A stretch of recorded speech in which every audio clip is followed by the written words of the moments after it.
जय जय रघुवीर समर्थ. Hello friends, my name is Rohit Bapat. Welcome to my YouTube channel.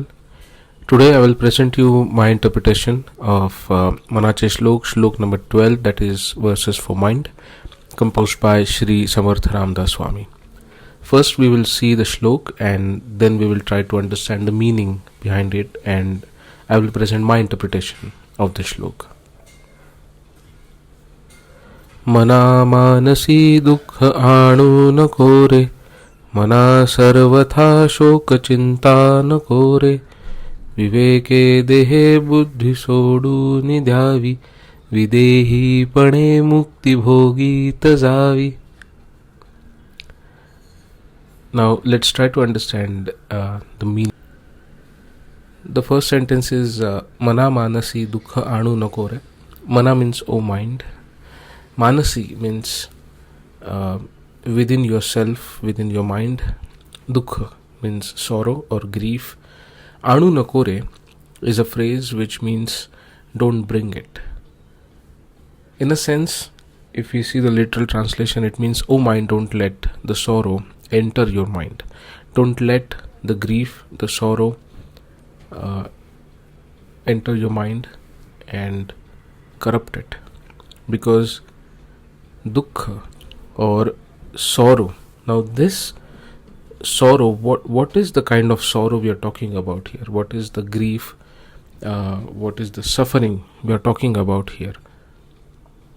Now this grief, this sorrow is about the worldly or material failures. If you ask me, my interpretation is that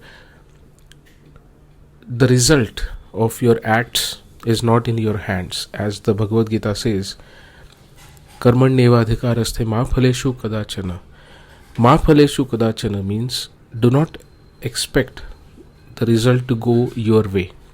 Your duty is to perform your job, your duty, and that's it.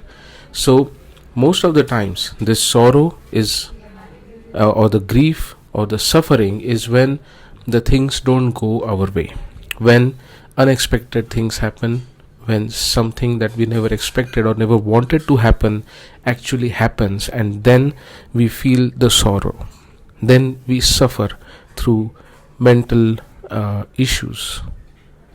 This is what Samarth Ramdas Swami is saying. No matter what, do not let that sorrow enter your mind and occupy it, because this sorrow will only bring the negativity into your mind. Do not do that. Let your mind be free, be open, be positive, and filled with light and not with sorrow. The second sentence is mana sarvatha shok chinta नको रे. Again, mana means O mind, sarvatha means every time, at all times. Shok means again grief, and chinta means anxiety. नको रे means don't let. So, O mind, at all times, every time, stay away or denounce the grief and anxiety. Again, what kind of grief and what kind of anxiety we are talking about? See, when we live our usual life, we are always grasped by fear of failure, fear of death, fear of loss. We have all sorts of fears revolving around us. And whenever we suffer any loss, whenever we suffer any failure, we enter into the grief, enter into the world of grief. Okay? And once we enter the world of grief, it's very difficult to get out. It needs extra effort actually to get out of that zone of grief. The anxiety. Now, if you ask me, anxiety is like a slow poison. It kills you every minute, every second of the anxiety. Now this anxiety is usually when we keep on piling up the assumptions or the expectations or even some delusions at times regarding certain aspects of life, certain work, certain output. Now we've spent a whole lot of time just to think about what will be the output and how will I react to that output. Now it is essential to know that unless the output is out there, it is not worth spending a lot of time to think about that, and especially to go into anxiety. If you want to think about the output, all you can do is be prepared for the worst, and that's it. That is it. You cannot do anything else. There is nothing in your hand except your own karma, your own action. So this is what, according to me, Samarth Ramdas Swami is saying, your action is into your hand. So do not go into the world of grief, do not enter into the world of anxiety, because it will do you harm.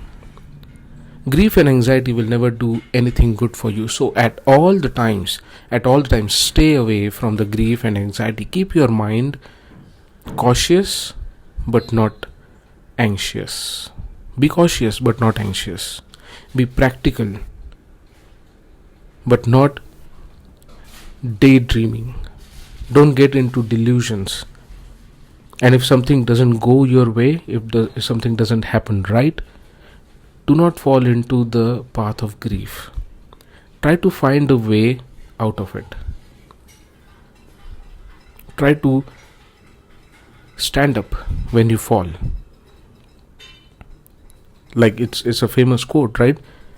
It doesn't matter if someone fails. It doesn't matter if someone falls on the ground. What is important is that how quickly the man gets up. So this is important. Manache sarvatha, shok, chinta, Nako. Stay away, oh mind, stay away from this grief and anxiety, because it will do you harm.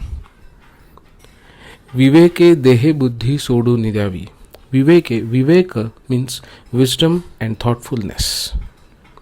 Dehe-buddhi is combination of two words, deha and buddhi. Deha means your body and buddhi means the knowledge. So the knowledge that is accumulated with the bodily experience is dehe-buddhi, is deha-buddhi. Soduni, dyavi. Soduni means to live. Soduni, dyavi is like leave it. So, as the straight translation goes, with wisdom and thoughtfulness, reject the judgements originating from the bodily existence, the dehe-buddhi. Dehe-buddhi should be kept away. Now, there are a couple of aspects of it. Especially if you are on a spiritual path, it is essential that your bodily experiences to be kept a little bit away from your spiritual experiences and spiritual experiments. So this is what one of the interpretations I can derive from this sentence. The other one is, while living in the world, right, don't only think about yourself. Don't be selfish about don't be so selfish that you only think about your own self, your own experiences, your own bodily existence, your own bodily experiences.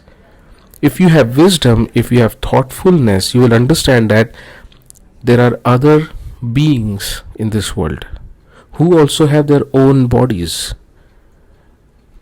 And the big thing is, the Paramatma is one. So every being, everything, every little atom that you see that exists on the planet has a piece of Paramatma in it. So if that is the case, then this deha is merely like a cloth.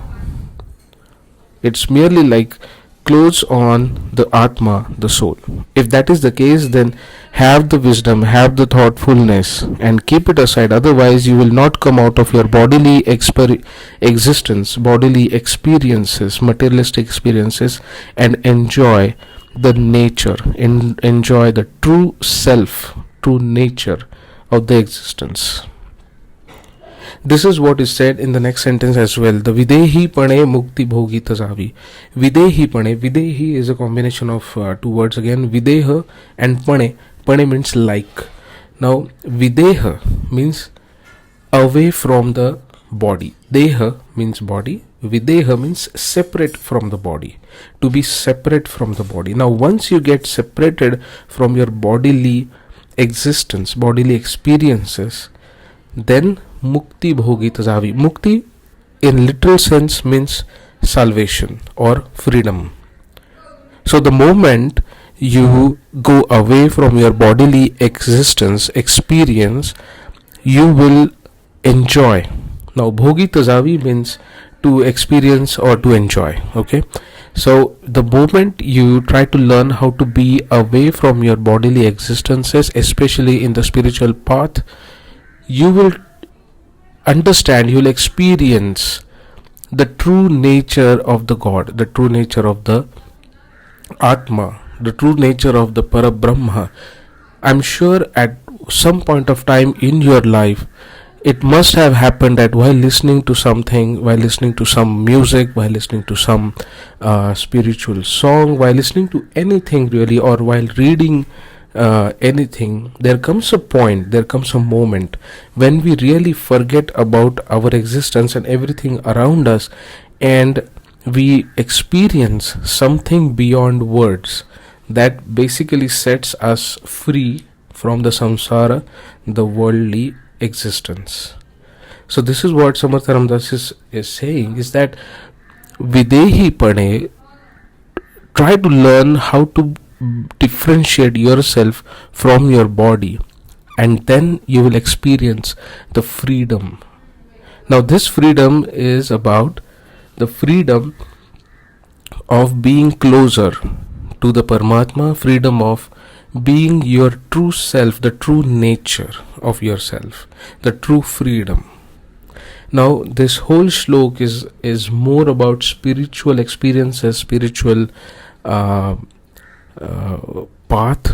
but really for any person who is living in a family, who is part of a family, who is in this practical world, right?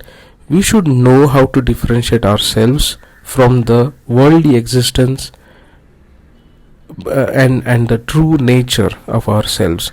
I can tell you one good example. We in Maharashtra, we have a saint, a very famous saint called Narhari Sonar. He was a goldsmith.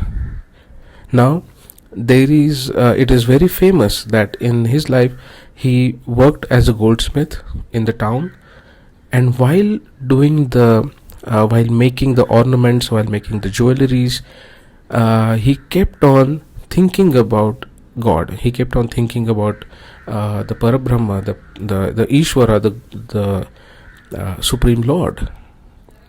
Did he leave his actions? Did he left doing what he was doing to support his family?